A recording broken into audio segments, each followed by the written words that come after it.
Okay, in this video I'm going to teach you how to read preamp specs for microphones. So I use the Motu M2 audio interface, and this is what you need to look for.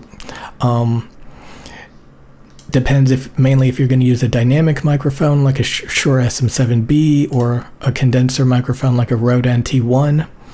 A Rode NT1 needs 30 dBs of gain, about a negative 29 dBs of gain, while a broadcasting dynamic is a lot more gain hungry, so it needs 59 dBs of gain. So 59 versus 29 dBs of gain. That's almost double, or about double. You need like 60 dBs of gain to power the Shure SM7B, or 30 dBs of gain to power a condenser Rode NT1. If we look at my audio interface, it has a max gain of 60 dBs, so it can barely power the Shure SM7B that requires pretty much all of that gain. And at max gain, it has a EIN, or a preamp self noise, of negative 129 dBu. Typically, you can't go any higher than like negative 132 dBu for the preamp gain, EIN. So again, this is the self noise of the preamp at maximum gain. And my Motu M2 has a EIN of negative 129 dBu, which is really good, especially for condenser microphones that only need like 30 dBs of gain. You're only going to be using like half the preamp gain. So this negative 129 dBu is going to be very easy to be ultra silent with a condenser microphone.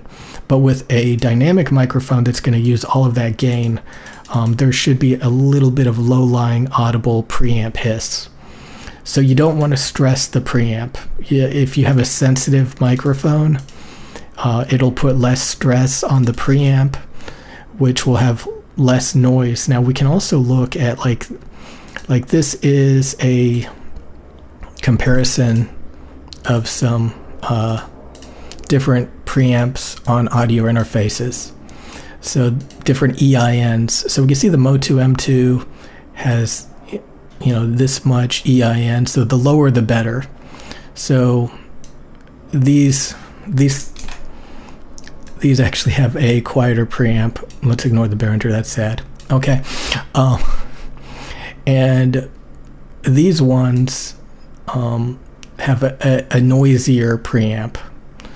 So the Steinberg would be really bad at powering a dynamic microphone, as well as this Focusrite 2i2 Gen 3. It would be okay on that, but terrible on the Steinberg. So anyway, now here's the Focusrite Solo 3rd Gen at medium gain. So say you got the gain at like 12 o'clock, you're only using like 30 dBs of gain.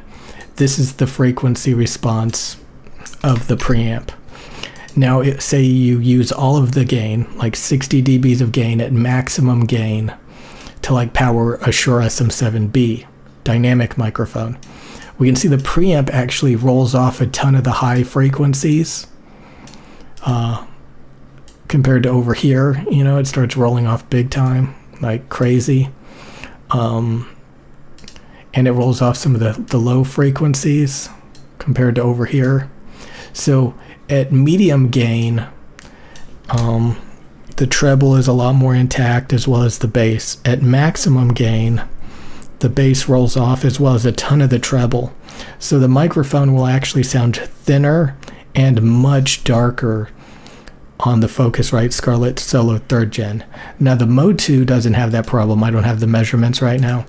But the Motu does not roll off the lows and the highs at maximum gain. So it sounds better with a gain-hungry microphone. So those are just some of the specs that you want to look at. You want to make sure the dynamic range is better than 110 dB. So 115 dB is really good. It's above 110. Typically, you see these specs on their main website. It shows you all the ins and the outs. So this is the analog in and out specs. Mic input, dynamic range. So again, as long as all the dynamic range is above 110 dB, you're good. You know, you want the EIN to be as close to like 130 as possible, or like 132 would be incredible, but 129 is really good too. Total harmonic distortion, I typically don't even look at that spec that much, but you know, you can see that as a number, like a decibel, or a percentage THD. So 0.0014%, you can convert it to like negative 97 dB. So anything around like negative 100 dB is pretty good for that spec. Anyway, I don't really pay attention to that spec, to be honest, that much. But some brands like Presonus, that they're known for having a lot of distortion, THD. Anyway, that's it for this video. These are some specs to look out for, like if you're trying to find like the best spec audio interface. You know, those are the specs that you look at and kind of how to read them. So get a condenser microphone. Don't stress your preamp.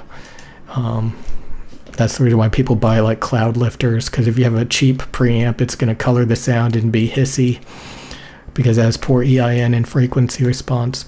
Anyway, that's it.